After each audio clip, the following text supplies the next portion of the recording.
Perkenalkan, saya Morina akan menjelaskan materi tentang teks anekdot. 3 poin penting dalam teks anekdot, yaitu singkat, lucu, dan mengandung kritik. Ciri teks anekdot berupa perumpamaan, menampilkan figur tertentu, memiliki sifat humoris dan terselip kritikan. Berikut struktur teks anekdot. Abstraksi berisi pendahuluan yang menyatakan latar belakang atau gambaran umum tentang isi teks anekdot. Orientasi yaitu bagian yang mengarah pada terjadinya suatu konflik, krisis, atau peristiwa utama penyebab timbulnya krisis.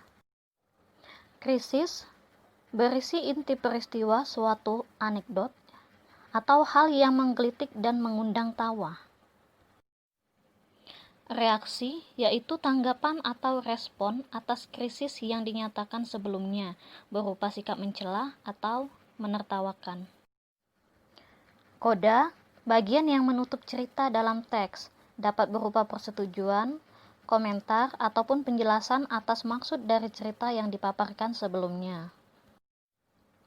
Berikut ini ciri-ciri kebahasaan teks anekdot. Pertama, menggunakan kalimat yang menyatakan masa lalu. Biasanya ada di awal paragraf. Contohnya, suatu hari. 2. Menggunakan kalimat retoris, yaitu kalimat tanya yang sebenarnya tidak memerlukan jawaban. 3. Menggunakan konjungsi waktu dan sebab akibat. Contohnya, lalu, kemudian, setelah itu, karena, dan sebagainya. 4. Menggunakan kata kerja aksi, yaitu kata kerja yang menyatakan suatu tindakan. Contoh, menulis, makan, berbicara, dan sebagainya. 5. Menggunakan kalimat perintah, yaitu kalimat yang memerlukan respon berupa tindakan. Contoh, diam, jangan bicara, dan sebagainya. Terakhir, menggunakan kalimat seru, yaitu kalimat yang mengungkapkan perasaan.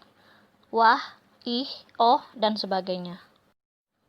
Langkah-langkah menyusun teks anekdot. Yang pertama menentukan topik, kemudian judul, mencari bahan, kemudian menentukan tokoh, rangkai alur, tentukan pesan moral, dan menentukan unsur lucu. Pola penyajian teks anekdot. Yang pertama berbentuk drama atau dialog, yang kedua berbentuk narasi atau dalam bentuk paragraf.